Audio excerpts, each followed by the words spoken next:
American പ്രസിഡന്റിനെ പരസ്യമായി വെല്ലുവിളിച്ചിട്ട് പോലും ഇന്ത്യക്കെതിരെയോ ഇന്ദിരാഗാന്ധിക്കെതിരെയോ ചെറുവിരലനക്കാൻ അമേരിക്കയ്ക്ക് ധൈര്യമുണ്ടായിരുന്നില്ല. അതിന് കാരണം ഇന്ത്യ അന്ന് ന്യൂക്ലിയർ പവർ ആയതുകൊണ്ടായിരുന്നില്ല. ഇന്ത്യ 1971 ന്യൂക്ലിയർ പവർ ആയിട്ടില്ല. പക്ഷേ ന്യൂക്ലിയർ ശക്തിയായിരുന്ന ഒരു രാജ്യം ഇന്ത്യക്ക് ഉറ്റ സുഹൃത്തായിട്ടുണ്ടായിരുന്നു.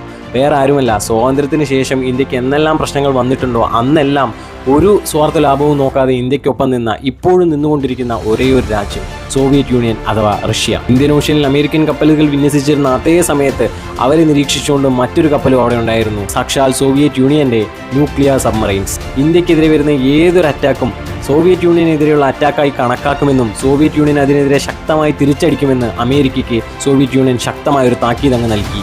അവിടെ തീർന്നു അമേരിക്കയുടെ പ്രവർത്തനം. യുദ്ധം നിർത്താൻ വേണ്ടി അമേരിക്കയും ചൈനയും നിരവധി തവണ യുണൈറ്റഡ് നേഷൻസിൽ റെസൊല്യൂഷൻ പാസ്സാക്കാൻ ശ്രമിച്ചു. അപ്പോഴെല്ലാം തങ്ങളുടെ വീറ്റോ അധികാരം ഉപയോഗിച്ചുകൊണ്ട് ഇന്ത്യയെ സംരക്ഷിച്ചത് സോവിയറ്റ് യൂണിയൻ ആയിരുന്നു.